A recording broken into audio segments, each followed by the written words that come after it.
আবারও খবরের শিরোনামে সন্দেশখালী। এবার সন্দেশখালীতে শিউরে ওঠা দৃশ্য।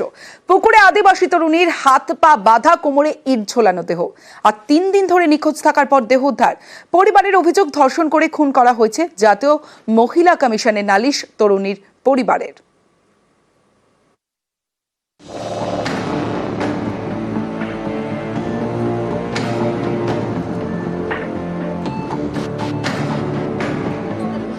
কোমরে ইট ঝোলানো, হাত পা বাঁধা, 3 দিন ধরে নিখোঁজ থাকা আদিবাসী তরুণীর দেহ এভাবেই উদ্ধার হলো এলাকারই পুকুর থেকে।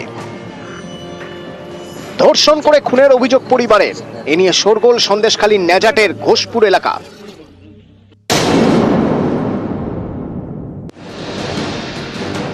পরিবারের দাবি, বুধবার বিকেলের দিকে মায়ের সঙ্গে গোয়াল ঘরে কাজে যান তরুণী। কাজ শেষে মা ফিরলেও মেয়ে তখনও সেখানেই ছিল। দীর্ঘক্ষণ পরেও ঘরে না ফেরায় খোঁজ শুরু করে পরিবার। আশপাশের সব জায়গায় খুঁজেও সন্ধান মেলেনি। পরে রাতে নেজার থানায় নিখোঁজ ডায়েরি করে পরিবার। এরপর শনিবার সকালে এলাকারই পুকুরে একটি দেহ দেখতে পান স্থানীয়রা। পুলিশ গিয়ে দেহ উদ্ধার করে। তখনই পরিচয় সামনে আসে। এলাকাবাসী বুঝতে পারেন দেহটি নিখোঁজ থাকা আদিবাসী তরুণীর। কোমরে ইট ঝোলানো, হাত পা বাঁধা। আমার নাতনি নিখোঁজ ছিল।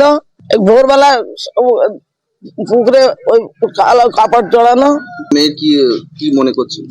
ওই ধর্ষণ করে মার্ডার করেছে, মানে খুন করেছে।